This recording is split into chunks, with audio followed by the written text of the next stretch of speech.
अस्सलाम वालेकुम, मैं हूँ बुशरा और आप देख रहे हैं बुशरास कोचिंग। तो आज हम लोग आ गए हैं क्रिटिकल रीडिंग के नेक्स्ट टॉपिक पर, जो कि है how to do critical reading.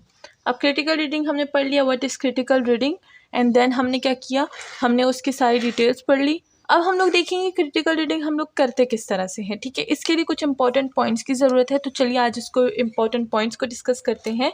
तो सबसे पहले हमारा जो पॉइंट है वो है हमारा कि हमें सबसे पहले ऑडियंस बनना है। अब किसका ऑडियंस बनना है? जो रीडिंग हम लोग कर रहे हैं हमें ऐसा बनना है कि हम लोग उस रीडिंग में शामिल हैं। ठीक है, हम उसकी एक ऑडियंस हैं एंड हम लोग उस क्रिटिकल रीडिंग, वो जो रीडिंग है उसको हम लोग क्या कर रहे हैं, सुन रहे हैं। यानी हम तो पढ़ रहे होते हैं लेकिन हमें उसका ऑडियंस बनना है। ठीक है, तो यहाँ पर हम लोग क्या करेंगे, हम लोग लिखेंगे prepare to become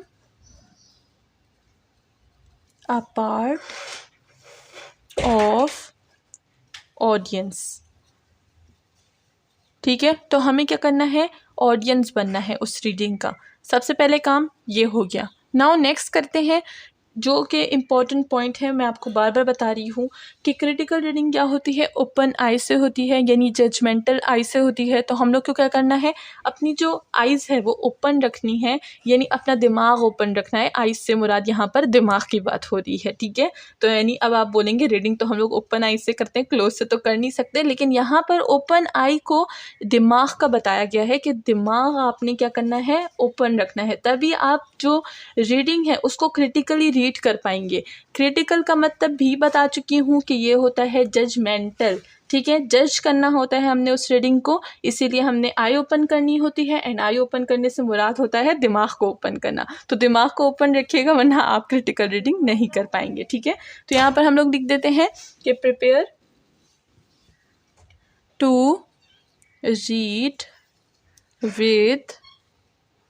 with open eye. ठीक है, तो यहाँ पर हमने क्या करना है, ओपन आई से रीड करना है।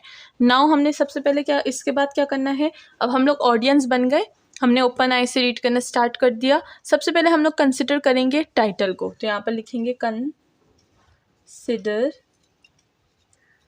Consider the title, TITLE। ठीक है, तो कंसिडर, सबसे पहले हमने क्या करना है, टाइटल को हमने कंसिडर करना है कि मतलब अब यहाँ पर टाइटल से मुराद है कि हम लोग जो रीडिंग कर रहे हैं उसका टाइटल क्या है। तो सबसे पहले हमने अपने टाइटल पे ध्यान देना है कि टाइटल क्या है, क्या मतलब है उसका, उसको बनाया क्यों गया है, इसकी ज़रूरत क्यों हुई। ठीक है, तो काफ़ी सारे क्वेश्चंस होंगे यहाँ पर, अराइज होंगे आप में कि भाई बनाया क्यों है, ज़रूरत क्या थी, कब, कैसे, क्यों, काफ़ी सारी चीज़ें हैं जिसका आपने आंसर ढूंढना है। और आंसर तभी आप ढूंढ पाएंगे जब आप ओपन आए हो, यानी आपका दिमाग ओपन हो। ठीक है, तो दिमाग को ओपन रखिएगा तभी आप ये वाली जो रीडिंग है ये आप कर पाएंगे।